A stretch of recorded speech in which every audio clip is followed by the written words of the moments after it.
A veces la traición se esconde en pequeños gestos que preferiríamos ignorar. Así me pasó a mí. Mientras yo cuidaba de la casa, mi marido cultivaba un romance prohibido en mi propia casa. Mi nombre es Rosalía, hoy cumplo 83 años. Antes de continuar, quiero pedirles algo a quienes me escuchan. Mantengan el corazón abierto a esta historia.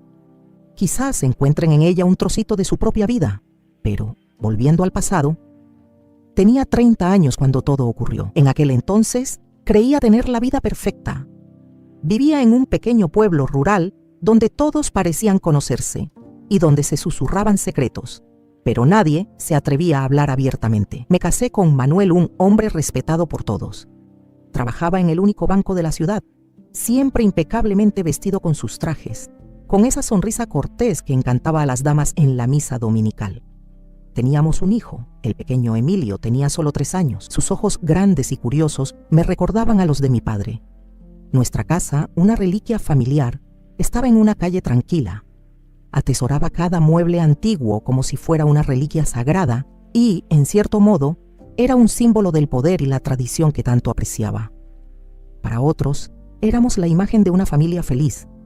Pero en casa, la realidad era muy distinta. Manuel controlaba cada aspecto de mi vida con mano de hierro, aunque siempre con una sonrisa amable, como si fuera un favor. Cada salida que hacía era cuestionada. Cada gasto requería su aprobación. Él lo decidía todo. Y había algo más, algo que nunca aprobó en mí: mi pasión por la pintura. Desde pequeña, mi padre, carpintero, me animó a dibujar. Fue él quien me regaló mi primer juego de pinturas a los 12 años. Tienes un don, Rosalía. Pintas lo que sientes, no solo lo que ves. Esas palabras se me quedaron grabadas en el corazón. Al principio de nuestro matrimonio, a Manuel le parecía encantador que yo tuviera una afición artística, pero eso pronto se convirtió en irritación. Esto es una pérdida de tiempo, Rosalía. ¿Qué clase de madre deja a su hijo jugando con pinturas?, decía, con ese tono de desdén que dolía más que una bofetada. Pero no podía abandonar la pintura. Era mi refugio. Pintar era lo único que me hacía sentir viva. Empecé a pintar a escondidas, en el sótano. Mientras Manuel estaba en el banco y Emilio dormía, yo bajaba con mis pinturas, pinceles y lienzos. Ese espacio oscuro y húmedo se convirtió en mi santuario. Allí me sentía libre, aunque solo fuera por unas horas. Fue durante este periodo que mi mejor amiga, Carmela, cambió el rumbo de mi vida con una petición inocente. Carmela y yo éramos como hermanas. Crecimos juntas, compartimos secretos, reímos y lloramos juntas. Una tarde, mientras tomábamos café en la cocina y Emilio jugaba en el patio, Carmela me contó que estaba embarazada de su segundo hijo. Rosalía, estoy contenta, pero preocupada por Lupe, dijo. Lupe era su hija mayor, una joven de 20 años. La conocía desde pequeña, una chica dulce y estudiosa, con una sonrisa tímida. Estará celosa del bebé, y pensé en algo que podría ayudarla. ¿Te importaría que viniera un par de veces por semana a cuidar de Emilio? Le vendría bien para que ganara experiencia, y a ti también. Le daría más tiempo para organizar la casa. Sabía que Carmela hablaba de la casa, pero en el fondo solo podía pensar en mis cuadros. Más tiempo para pintar, más libertad. ¿Cómo podía negarme a la petición de alguien a quien consideraba una hermana? Claro, Carmela, será genial. Emilio quiere mucho a Lupe, respondí. Cuando se lo conté a Manuel, esperaba resistencia. Para mi sorpresa, aceptó de inmediato. Buena idea. Lupe es una joven responsable, hija de una buena familia, y Carmela es una vieja amiga. Tiene sentido que ayudemos. En aquel momento, pensé que era solo un gesto de bondad, pero hoy sé que fue el primer paso hacia la ruina de todo en lo que creía. Lupe empezó a venir 3 veces por semana, siempre por la tarde. Llegaba sonriendo, le leía cuentos a Emilio, jugaba con él y lo ayudaba a guardar sus juguetes. Mientras tanto, yo me perdía en mi mundo de colores, en mi sótano. Esos momentos eran los más preciados de mi día. Las primeras semanas transcurrieron sin incidentes. Lupe era dulce, atenta y respetuosa. ¿Y Manuel? Seguía igual, o eso creía yo. Fue después de casi 2 meses que empecé a notar cambios. Pequeños, casi imperceptibles, pero me hicieron prestar atención. El primero fue que Manuel llegaba temprano del trabajo los días que Lupe estaba en casa. Últimamente el negocio en el banco ha estado flojo. explicó con una sonrisa despreocupada. Al principio lo ignoré. Quizás era cierto, pero no tardé en darme cuenta de otras cosas. Manuel, que siempre pasaba las tardes en la oficina leyendo el periódico, empezó a pasar más tiempo en la sala, precisamente los días que Lupe venía de visita. A veces se sentaba en el sofá con un libro, a veces encendía la radio, pero sus ojos, me di cuenta después, siempre la observaban. Luego llegaron los regalos. Pequeños al principio. Un lazo para el pelo que dijo haber visto en el escaparate y que le quedaría precioso. Un libro de poemas para fomentar el amor por la lectura. Chocolates que trajo de un viaje de trabajo. Cuando le pregunté, simplemente respondió: «Es un agradecimiento, Rosalía. Lupe cuida tan bien de Emilio. Es lo menos que puedo hacer». Aún así, algo dentro de mí empezó a despertarse. Conocía a Manuel. Conocía sus gestos, su mirada, y había algo diferente allí. Una tarde, subí del sótano a buscar agua y los encontré a ambos en la sala. Lupe le estaba enseñando a Manuel un trabajo del colegio y estaban sentados juntos en el sofá, demasiado cerca. No había nada abiertamente inapropiado, pero la conexión entre ellos me hizo detenerme en la puerta, invisible para ambos. Los observé unos segundos.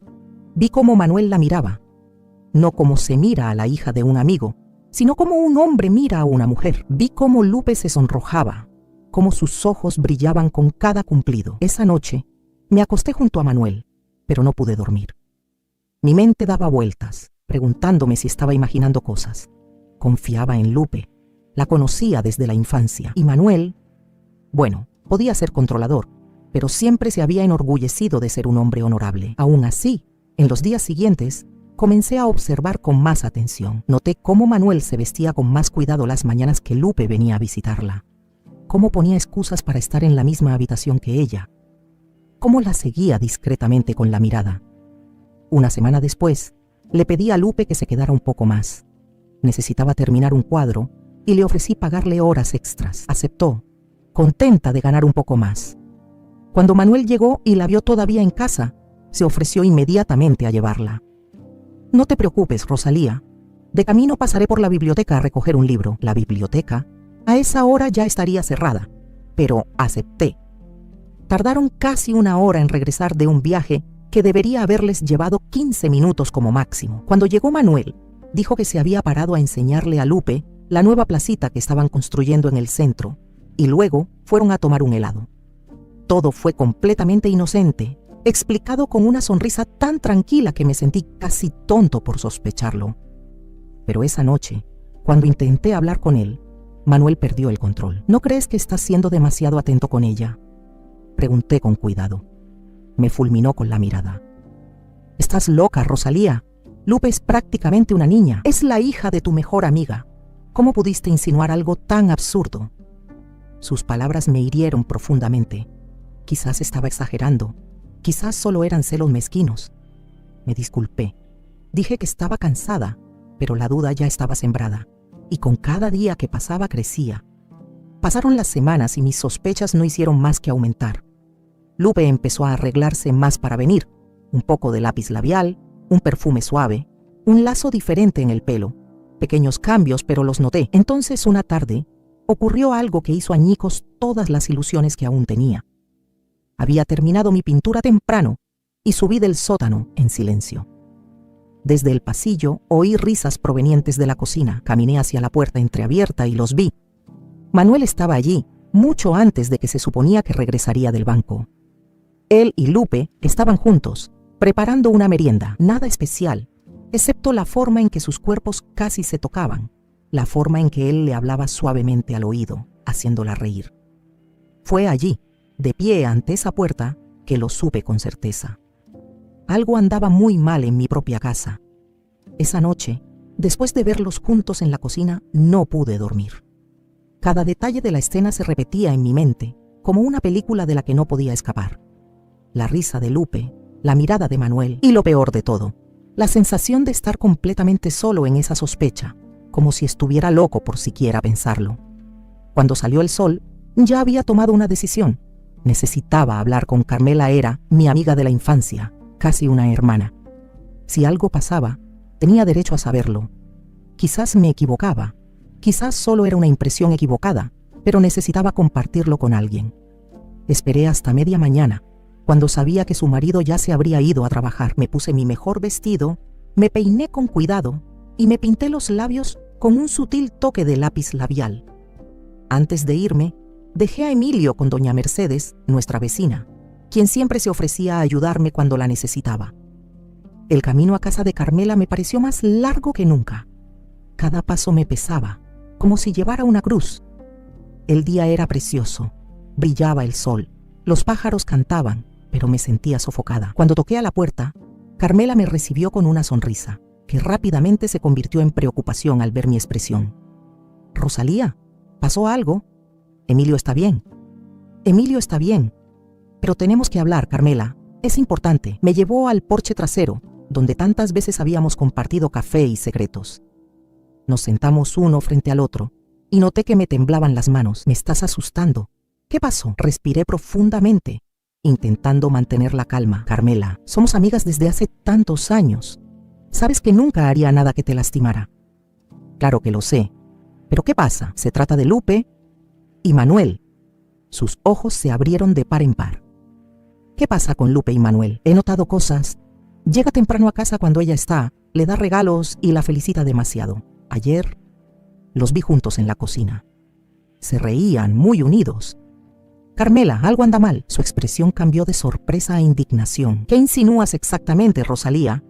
¿Que mi hija, que Lupe se está metiendo con tu marido?» «No acuso a Lupe de nada. Solo estoy preocupada.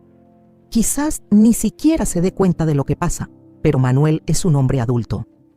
Debería saber cómo comportarse». Carmela se levantó bruscamente. Sus ojos brillaban de ira. «¿Cómo te atreves?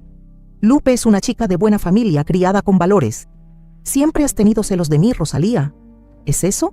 ¿Celosas de mi hogar, de mi familia?» Sus palabras me golpearon como una bofetada. «Carmela, por favor, solo intento protegerte. Sentí que era mi deber contarte lo que vi. Basta. No quiero oír más. Lupe ya no trabajará en tu casa, y no quiero que te acerques a ella con esas ideas absurdas». Ella me acompañó hasta la puerta, prácticamente empujándome hacia afuera. «Y agradece, Rosalía, que no les conté a Manuel y Eduardo tus ridículas acusaciones». La puerta se cerró de golpe tras de mí, y me quedé allí de pie en la acera, con lágrimas corriendo por mi rostro. Los vecinos observaban con curiosidad, atraídos por el tono exaltado de nuestra conversación. Regresé a casa con el corazón hecho pedazos. Había perdido a mi mejor amigo, y peor aún, Manuel se enteraría de todo en cuanto Carmela se lo contara. Esa noche, cuando llegó Manuel, le conté lo sucedido. Esperaba que al menos me apoyara, pero lo que recibí fue un ataque de furia. «¿Cómo pudiste hacer esto, Rosalía? Arruinar nuestra amistad con Carmela por tus ridículas inseguridades».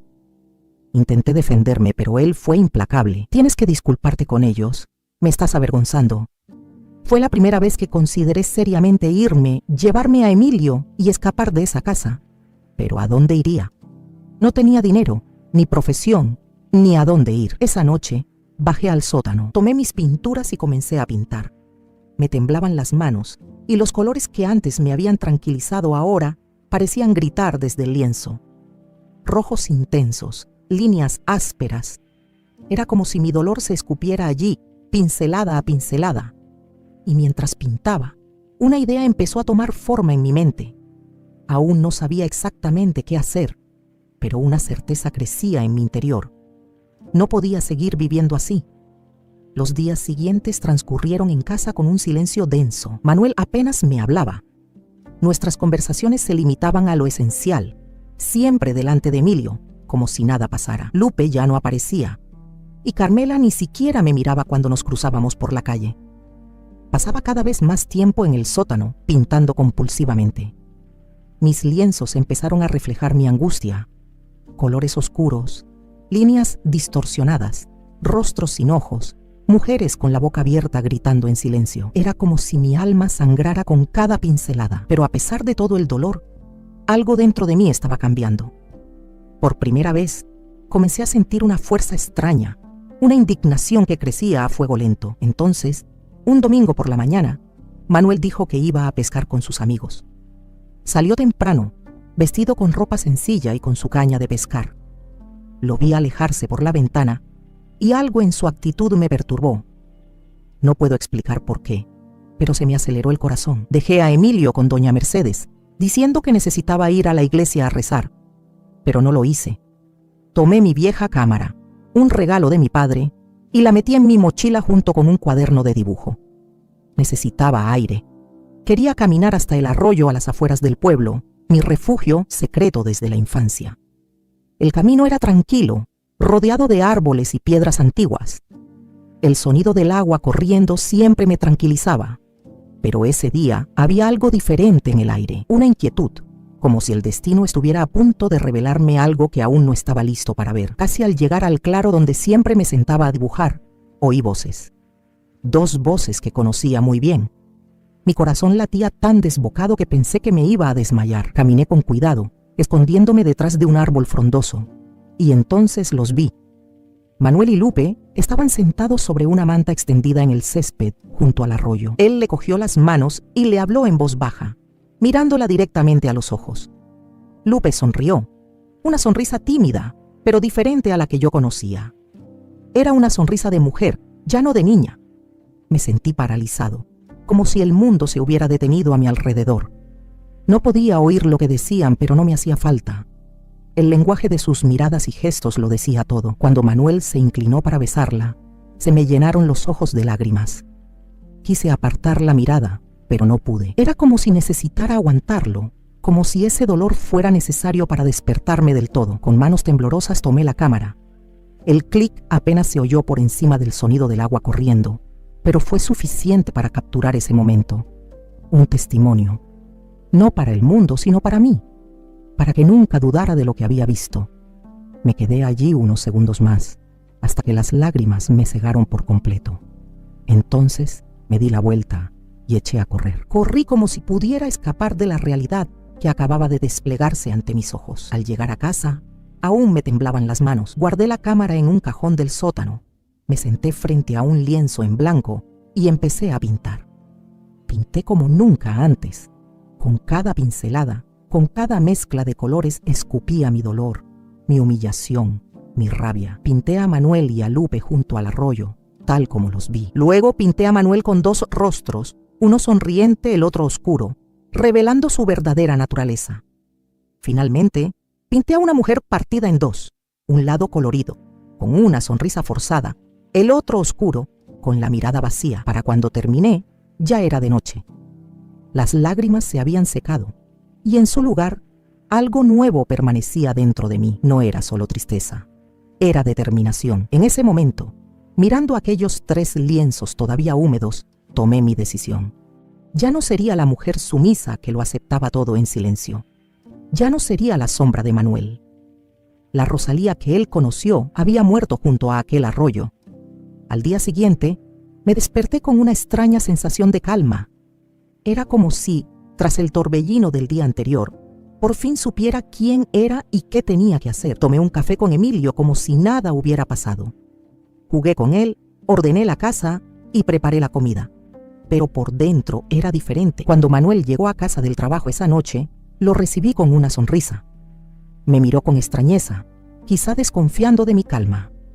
Durante la cena, habló del banco, de la gente del pueblo, como si todo estuviera normal. Yo solo asentí, fingiendo estar distraída, mientras observaba cada uno de sus movimientos. Después de que Emilio se quedó dormido, respiré profundamente y dije: «Quiero mostrarte algo que hay en el sótano». Me miró confundido. A Manuel nunca le importaron mis cuadros. Siempre decía que eran una pérdida de tiempo. Pero algo en mi tono lo hizo levantarse y seguirme. Bajamos en silencio. El sótano estaba iluminado solo por una bombilla tenue. Las 3 pantallas estaban una junto a la otra, como testigos mudos de lo que había visto. Cuando encendí la luz, vi que su rostro cambiaba.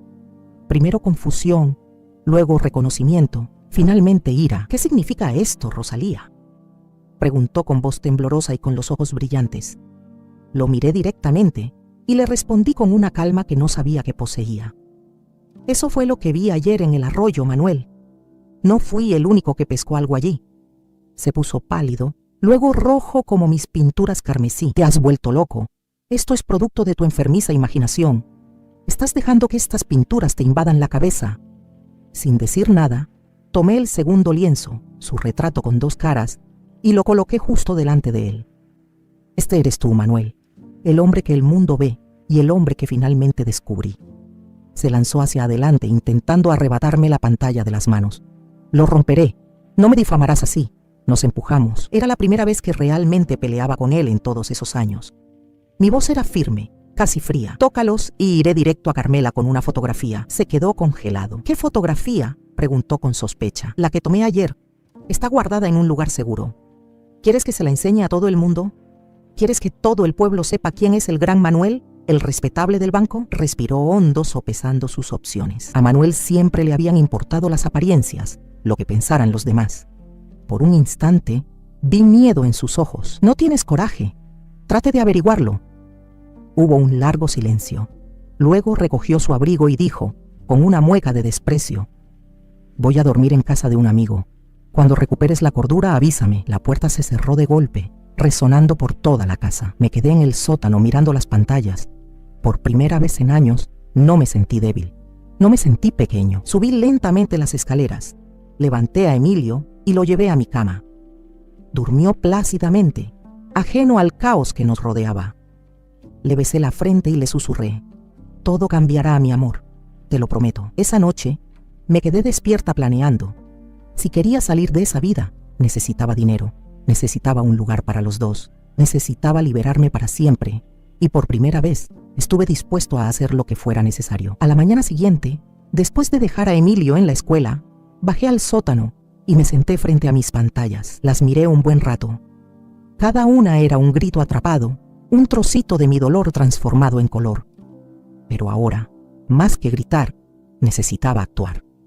Manuel controlaba todas las finanzas de la casa.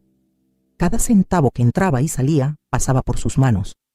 Yo no tenía cuenta bancaria ni ahorros propios, pero había algo que él no sabía. A lo largo de los años, había ahorrado pequeñas cantidades que me sobraban de las compras.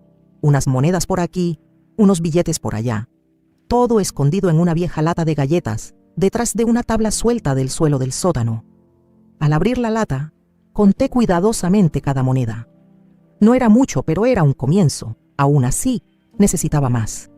Fue entonces cuando una idea atrevida, casi impensable, vino a mi mente. ¿Qué pasa si vendo algunos de los muebles viejos? Manuel valoraba esas piezas por encima de todo. Siempre decía que eran reliquias familiares, que su valor aumentaba con el tiempo. Pero para mí, eran solo objetos que me atrapaban en una vida de sumisión. No las necesitaba. Necesitaba libertad. Pasé la tarde llamando discretamente a gente que pudiera estar interesada. Primero, a mi tío.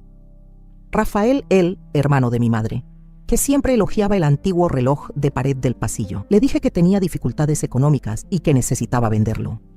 No me hizo preguntas, simplemente me ofreció un precio justo. Al día siguiente, contacté con un coleccionista del pueblo vecino que en su día había mostrado interés en el aparador de la sala. Se mostró entusiasmado y dijo que vendría a verlo al día siguiente. Durante 3 días, mientras Manuel estaba en el banco, recibí discretamente a los compradores. Algunos se llevaban pequeñas piezas de plata, otros objetos decorativos que él tanto ostentaba. Acordé con todos que solo recogerían los artículos cuando yo diera la señal. Por la noche, cuando Manuel llegó, nada parecía fuera de lugar. Me aseguré de dejar todo tal como lo recordaba. Notó que estaba diferente, más distante, pero lo atribuyó a nuestra reciente pelea. Nunca habría adivinado que estaba planeando mi salida. Al cuarto día, con el dinero de la venta de las primeras cosas sumado a mis pequeños ahorros, fui al centro de la ciudad. Pasé horas caminando, buscando algo que pudiera ser el comienzo de nuestra nueva vida. Pues ve entonces cuando lo encontré. Se alquila pequeña tienda. Era un espacio sencillo, con un escaparate polvoriento y una habitación al fondo. El alquiler era barato, y el casero aceptó pagar 3 meses por adelantado. Firmé el contrato con manos temblorosas, pero con el corazón latiendo de esperanza. Al salir de allí, miré al cielo y respiré profundamente. Lo estaba haciendo. Estaba tomando el control de mi vida por primera vez. Esa noche dormí profundamente, sin pesadillas, sin despertarme sobresaltado en mitad de la noche. Fue como si mi cuerpo supiera que por fin estaba en el camino correcto. Al 5.º día, di la señal para que todos los compradores vinieran a recoger sus artículos. En pocas horas la casa estaba casi vacía. Los muebles antiguos, la platería, los objetos de valor, todo había desaparecido. Empaqué nuestra ropa en maletas, reuní los juguetes de Emilio y algunas pertenencias personales que realmente me importaban. Los 3 cuadros que pinté tras descubrir la traición los dejé a propósito en la sala. Les puse una nota sencilla: el arte que despreciaste reveló la verdad que intentaste ocultar. No regreses. Recogí a Emilio del colegio temprano y le expliqué que nos mudábamos a un nuevo lugar. Sus ojos se iluminaron con la emoción de un niño. Para él era una aventura. Antes de irme, eché un último vistazo a aquella casa. No solo a las paredes, sino a todo lo que representaban: años de silencio, miedo y sumisión. Cerré la puerta con una calma casi solemne. Cuando crucé la puerta, sentí algo que no había sentido en mucho tiempo: libertad. Nuestra primera noche en la nueva casa, o mejor dicho, en la pequeña tienda con el dormitorio al fondo, fue extraña y difícil. La habitación solo tenía un colchón en el suelo, una bombilla colgando del techo y paredes descascarilladas que contaban historias de otras vidas anteriores a la nuestra. Pero Emilio, con su inocencia infantil, parecía encantado. «Es como acampar, mamá», dijo mientras empaquetábamos las pocas pertenencias que habíamos traído. Sonreí, intentando ocultar el miedo que me consumía. Para él era una aventura. Para mí era el principio de todo y no podía fallar. Desperté antes del amanecer. Por un momento me sentí perdida, incapaz de recordar dónde estaba. Entonces la realidad me golpeó. Había dejado a Manuel, la casa, toda la seguridad que me había ofrecido. Ahora estaba aquí, sola con mi hijo, sin trabajo, sin ninguna experiencia del mundo más allá de las paredes de esa vieja casa. El miedo amenazó con paralizarme, pero respiré profundamente. No había vuelta atrás. Me levanté en silencio para no despertar a Emilio y fui a la entrada de la tienda. El espacio estaba vacío, con una vitrina polvorienta y algunos estantes viejos. Toqué las paredes, intentando imaginar en qué podría convertirse este lugar. Y entonces la idea tomó forma. Abriría una galería de arte. Era arriesgado, casi una locura, pero era lo que sabía hacer. Era lo que me daba la vida. Quizás podría vender mis cuadros. Quién sabe, quizás algún día podría dar clases a niños. Pasé el día limpiando y organizando. Compré cortinas sencillas, algunas sillas y artículos de limpieza con el poco dinero que me quedaba. Había que usar cada centavo con cuidado.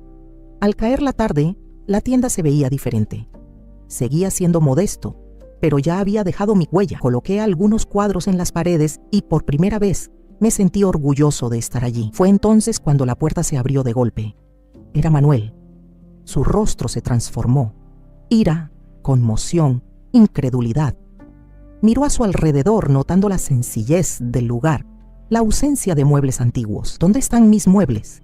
¿Qué hiciste con las cosas de mi familia, Rosalía?», gritó avanzando hacia mí. Me mantuve firme, sosteniendo una escoba como escudo. «Vendí lo que necesitaba para empezar una nueva vida. Una vida sin mentiras, Manuel». Apretó los puños, rojos de rabia. «No tenías derecho. Te demandaré y te meteré en la cárcel si es necesario». Lo miré directamente, con una calma que no sabía ni de dónde venía. «Hazlo si quieres. Pero si me llevas a juicio, también me llevaré mis pruebas. Tengo una foto, Manuel. ¿Quieres que toda la ciudad sepa quién eres realmente?». Guardó silencio unos segundos, calculando. A Manuel siempre le habían importado demasiado las opiniones ajenas, su impecable reputación. «No puedes quedarte con Emilio. Un juez jamás le concederá la custodia a una mujer que abandonó su hogar y robó las propiedades de su marido». Se me heló el corazón. La idea de perder a mi hijo era insoportable. Pero respiré hondo y respondí: «¿Y cómo le explicarías al juez por qué me fui de casa? ¿Cómo explicarías la fotografía? ¿Cómo explicarías tu relación con una chica de 20 años?» Él dio un paso atrás. Por un momento pensé que me iba a atacar. Sus ojos ardían de odio, pero de repente una risa amarga escapó de su boca. «Vas a fracasar, Rosalía. Estarás arruinada en un mes y volverás arrastrándote hacia mí, rogándome que te acepte de nuevo». «Quizás fracase, Manuel. Pero aunque lo pierda todo, seré libre». Me miró con desprecio. Dio un paso adelante, levantando la mano como para golpearme. Fue entonces cuando la puerta se abrió de nuevo. Era Dona Teresa La, dueña de la tienda de al lado, una mujer robusta y decidida. Detrás de ella, su esposo, un hombre alto y fuerte. «¿Algún problema aquí?», preguntó mirando fijamente a Manuel. Bajó lentamente el brazo y se dio cuenta de que ahora tenía testigos. No hay problema. Estabas hablando con mi ex esposa. Lo corregí con firmeza. Y la conversación terminó. Manuel me dirigió una última mirada, una mezcla de enojo, desprecio y tal vez un dejo de respeto, y se fue, dando un portazo tan fuerte que hizo temblar el escaparate. En cuanto se fue, me flaquearon las piernas. Me senté en una de las sillas, temblando. Doña Teresa se acercó y me puso la mano en el hombro. ¿Está todo bien, hija mía? Las lágrimas que había estado conteniendo durante el enfrentamiento finalmente fluyeron. Pero no eran lágrimas de tristeza, fueron un alivio. Todo va a estar bien ahora, respondí limpiándome la cara. Ahora todo estará bien. Esa noche, doña Teresa me invitó a cenar en su casa. Emilio y yo fuimos recibidos con una mesa suntuosa y fragante, y sonrisas que no había visto en mucho tiempo. Era nuestra primera cena como personas libres. Me senté a la mesa, viendo a Emilio reír con sus hijos, y sentí una punzada de esperanza. Durante los siguientes días, me dediqué por completo a la tienda. Cada mañana, abría la puerta, respiraba hondo y me recordaba que este era mi lugar, el comienzo de la vida que estaba eligiendo. Pinté las paredes de blanco e instalé unas luces sencillas para realzar mis lienzos. Colgué cuadros nuevos, más coloridos, que contrastaban con los 3 que representaban mi dolor. Los coloqué en una pared especial, como un testimonio silencioso de lo que me llevó allí. La gente empezó a llegar, curiosa. La noticia de que había dejado a Manuel y abierto una galería se extendió rápidamente por el pueblo. Algunos vinieron solo a curiosear, esperando verme llorar o quejarme. En cambio, encontraron a una mujer tranquila y sonriente que exhibía con orgullo sus cuadros. Las primeras ventas fueron pequeñas. Un cuadro de flores para la esposa del farmacéutico, un paisaje para un profesor de la escuela local. No era mucho, pero cada moneda significaba un paso más hacia mi independencia. Entonces, una tarde, alguien entró en la galería y me dejó sin palabras. Era Carmela. Entró lentamente, mirando a su alrededor como si temiera enfrentarme. Su mirada recorrió mis cuadros con genuina admiración, y solo entonces se encontró con la mía. «Es precioso aquí, Rosalía. Tienes mucho talento». Nos quedamos en silencio unos segundos. Luego respiró hondo. «Yo te debo una disculpa». Mis ojos se llenaron de lágrimas, pero permanecí en silencio, dejándola continuar. Hablé con Lupe. Me lo contó todo. La mandé a vivir con mi madre a otra ciudad. No quiero que se quede atrapada en esto y te debo una disculpa por no creerte. Sentí una opresión en el pecho. Una parte de mí quería abrazarla, otra simplemente darme la vuelta.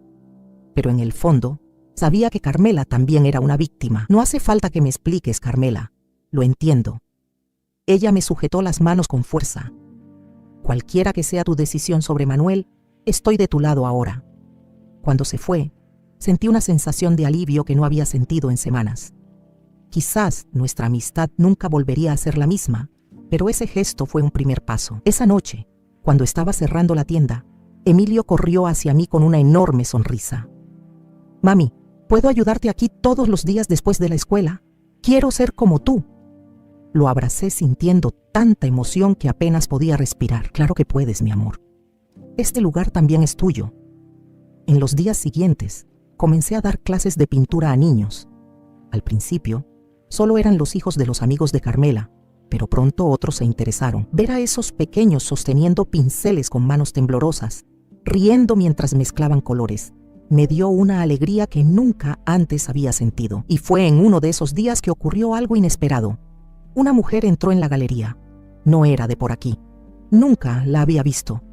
Tenía una mirada asustada, los hombros encorvados, como si el mundo entero le pesara. «He oído hablar de ti», dijo, mirando a su alrededor casi susurrando. «Oí que lograste salir». La miré en silencio, comprendiendo perfectamente lo que quería decir. La invité a sentarse y le ofrecí un café. Contó su historia. Un marido abusivo que controlaba cada movimiento y 3 hijos pequeños que la mantenían atrapada en esa vida. Le temblaban tanto las manos que casi derramó el café. «No sé qué hacer, no tengo a dónde ir, no tengo dinero». Sostuve sus manos entre las mías y le dije lo único que necesitaba oírme algún día. «No estás solo. Juntos encontraremos la manera». Y en ese momento me di cuenta de que mi galería podía ser mucho más que un lugar para vender arte. Podría ser un refugio. Desde ese día, mi galería dejó de ser solo un espacio de arte.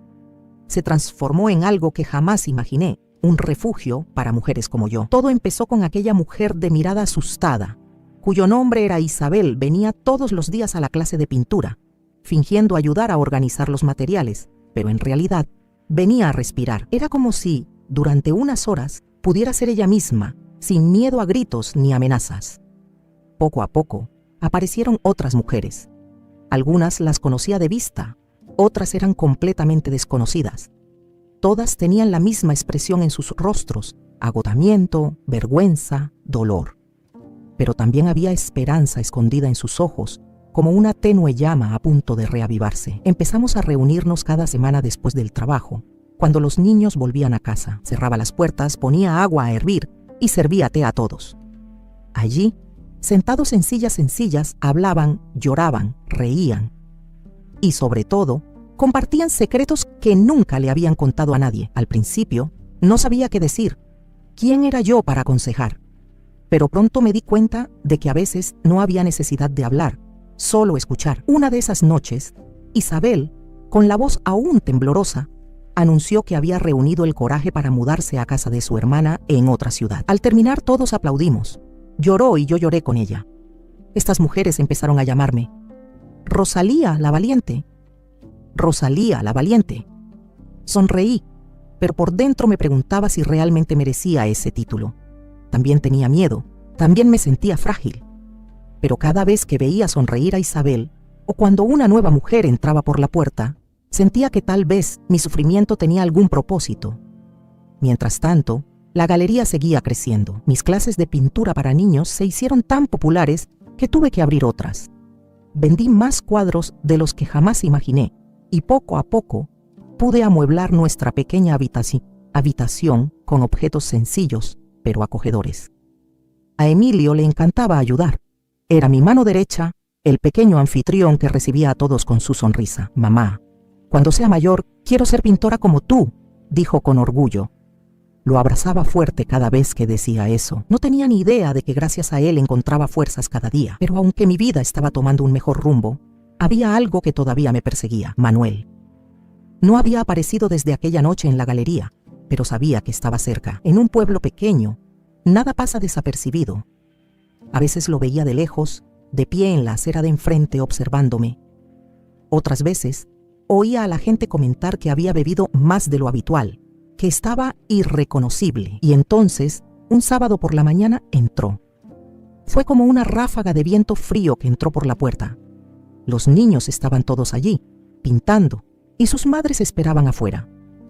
Cuando lo vi de pie en la puerta, me dio un vuelco el corazón. Se veía diferente, más delgado, con el rostro cansado y los ojos rojos como si no hubiera dormido en días. Pero su mirada aún conservaba la misma arrogancia. Necesitamos hablar, Rosalía, dijo con voz firme. Los niños me miraron confundidos. Les forcé una sonrisa y les pedí que siguieran pintando. Luego me acerqué a él con la cabeza bien alta. Si quieres hablar, puedes esperar. Este es un lugar tranquilo y no se lo quitarás a los niños. Dudó un momento, pero finalmente se apartó y se apoyó contra la pared exterior. Cuando terminó la clase y los niños se fueron, cerré la puerta. Estábamos solos, rodeados de mis cuadros. ¿Qué quieres, Manuel?, pregunté cruzando los brazos. Él respiró profundamente. Me equivoqué, Rosalía. Sé que me equivoqué, pero ya no puedo vivir así. Te quiero de vuelta. Una breve risa escapó de mis labios antes de que pudiera detenerla. ¿Quieres que vuelva a la prisión que fue nuestro hogar? ¿Que viva en silencio, como una sombra, mientras finges ser el hombre perfecto? He cambiado. Estoy cambiando, lo juro. No, Manuel. Interrumpir. No has cambiado. Estás aquí porque perdiste el control sobre mí y eso te consume. Dio un paso adelante con ojos suplicantes. Rosalía, te amo. Siempre te he amado. Te necesito. Lo miré fijamente un buen rato. Quizás hace años le habría creído. Quizás hace años habría llorado y lo habría perdonado. Pero esa Rosalía ya no estaba. No te odio, Manuel, pero tampoco te amo. Y eso no va a cambiar. Respiró profundamente, miró hacia otro lado y por un momento pareció más pequeño, como un hombre derrotado. Así que, eso es todo. Y eso, lo confirmé. Me miró una última vez. Se giró y se fue. cerrando la puerta con cuidado esta vez. Me quedé allí, sintiendo que todo mi cuerpo temblaba. No de miedo, sino de alivio, había cerrado ese capítulo para siempre, y por primera vez sentí que el futuro era realmente mío. Tras la partida de Manuel, comenzó una nueva etapa. Fue como si me hubieran quitado un peso de encima. Cada mañana parecía más radiante, y cada pincelada en el lienzo cobraba más vida que nunca. Las clases de pintura siempre estaban llenas. Los niños reían creando mundos coloridos en sus lienzos, y las madres a menudo se quedaban a charlar conmigo después de clase. Algunas se hicieron amigas mías, mientras que otras, como Isabel, seguían viniendo en busca de consejos o simplemente un hombro donde llorar. Pero algo inesperado empezó a suceder. Mis pinturas empezaron a llamar la atención fuera de la ciudad. Una tarde, un hombre entró en la galería. Era alto, canoso y con gafas finas. Vestía un traje sencillo pero elegante. Caminaba lentamente por el espacio, observando cada cuadro con atención. Cuando se detuvo frente a los 3 cuadros que había pintado poco después de descubrir la traición, se quedó allí parado durante largos minutos, como hipnotizado. ¿Estas obras son tuyas?, preguntó finalmente. Lo son. Todas las pantallas aquí fueron hechas por mí, respondí intentando mantener la calma. Se volvió hacia mí con una sonrisa de admiración. Soy Julián Herrera, curador de una galería de arte en Guadalajara. Estoy visitando pueblos rurales en busca de nuevos artistas para una exposición colectiva. Sus obras son intensas, auténticas. Cuentan una historia que pocos pueden transmitir con tanta fuerza. Me quedé sin palabras. Yo, una mujer que hasta hace apenas unos meses pintaba en secreto en su sótano, ahora me invitaban a exponer mi obra en una galería de verdad. ¿Estaría usted dispuesto a participar?, insistió. La exposición se centrará en mujeres que transformaron el dolor en arte. Sus pinturas encajan a la perfección con el tema. Se me llenaron los ojos de lágrimas. Pensé en todas las noches que lloré mientras pintaba, en todas las veces que me sentí débil e invisible. Y ahora, alguien veía el valor en eso. Yo acepto, respondí con la voz quebrada. En los días siguientes, trabajé incansablemente. Pinté nuevos lienzos, esta vez no solo de dolor, sino también de esperanza. Quería mostrar mi trayectoria. La mujer rota, la mujer que resurgió, la mujer que renació. Emilio me ayudó a elegir los colores. A veces se sentaba a mi lado y decía cosas como: «Mamá, este color parece alegría, dale más», y lo haría. Cuando llegó el día de la exposición, viajé con Julián a Guadalajara. Era la primera vez que salía de la ciudad desde que me casé. El viaje fue largo, pero cuando llegué y vi la galería, me dio un vuelco el corazón. Las paredes blancas estaban cubiertas de obras de mujeres como yo. Cada cuadro parecía contar una historia de dolor, fuerza y resiliencia. Y entre ellos estaban mis propios cuadros, con mi nombre en una pequeña placa dorada, Rosalía Méndez. Durante la inauguración, mucha gente se me acercó para conversar. Algunos elogiaron los colores, otros dijeron que lloraron al ver mis pinturas. Una mujer me abrazó fuerte y susurró: «Gracias por poner en color lo que muchos sentimos pero nunca llegamos a decir». Lo siguiente que supe fue que había periodistas tomando fotos, haciendo preguntas. Por primera vez me sentí vista, realmente vista, no como la esposa de alguien ni como la madre de alguien, sino como yo. Esa noche, de nuevo en la sencilla habitación del hotel donde me alojaba, me senté en la cama y llamé a Emilio, que estaba alojado con Carmela, y sonreía por teléfono. «Mamá, te vi en internet. Carmela me enseñó la foto de la exposición. Estás guapísima». Lloré de alegría cuando escuché tu voz. «Todo esto es para ti, mi amor, para que crezcas sabiendo que tu madre nunca se rindió». En ese momento me di cuenta de que incluso si todo terminaba allí, incluso si nunca vendía otro cuadro, ya había ganado.